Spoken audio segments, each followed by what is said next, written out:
name is Nick Ferrara. I'm here at the 25th Annual Woodstock Film Festival at the Woodstock Community Center for the film block This Is America.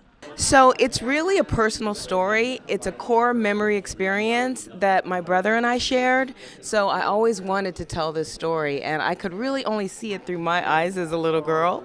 And so that's really the impetus. I wanted to tell it from my perspective and my brother's perspective because it always impacted us. Even with our film, there are people who have approached us who have been able to create like educational guides and things like that. Like the Cleveland International Film Festival is doing that, and some other festivals where they create educational guides so you can show it in the classroom, right? And then there's like a lot of these films would benefit, and I'm sure they have impact campaigns so that you can actually have a call to action for things, and I think that's really important, a call to action, and for people to even be able to just share their personal stories and how they are impacted, because I think that's what really changes the world. There are many films in this category, in this showing, that I would have liked to see more and hear more about their impact campaigns and how it affected people and changed people.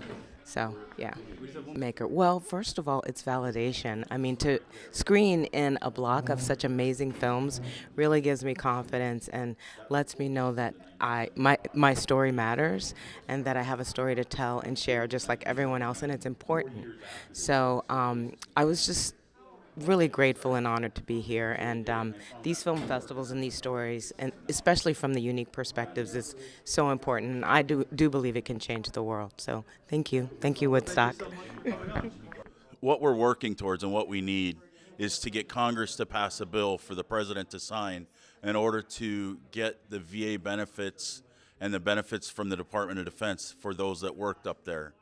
Our obstacle has been that we've been excluded, and President Clinton signed an executive order that further blocked our ability to file a claim for what we were exposed to. We had a message. Not a lot of people wanted to hear it. I mean, so the analogy is kind of like when you give your dog a pill. You give the dog a pill, that's what needs to be heard. Dog spits it out.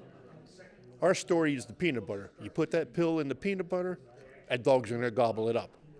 So now he's got the message in him, and he's got the story. And so for the regular civilian, when I say that, the non-veteran, the person not knowing about what goes on, it literally shocks people, and and people get upset. And that's the greatest response we could have.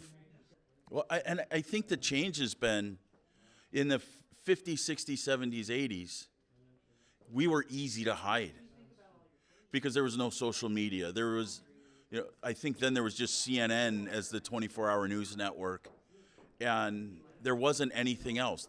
Nobody cared about this in the news, and we were such a well-hidden secret. People had no idea about us. And now today, just simply Facebook. We have, on our private page, we have nearly 700 members of people that are, most of all, served up there, and some are like the spouse or the widow or the widower of someone who served up there. And so it's social media is how we find people. Without that, we would have never found anybody. That was This Is America. For more information, visit woodstockfilmfestival.org.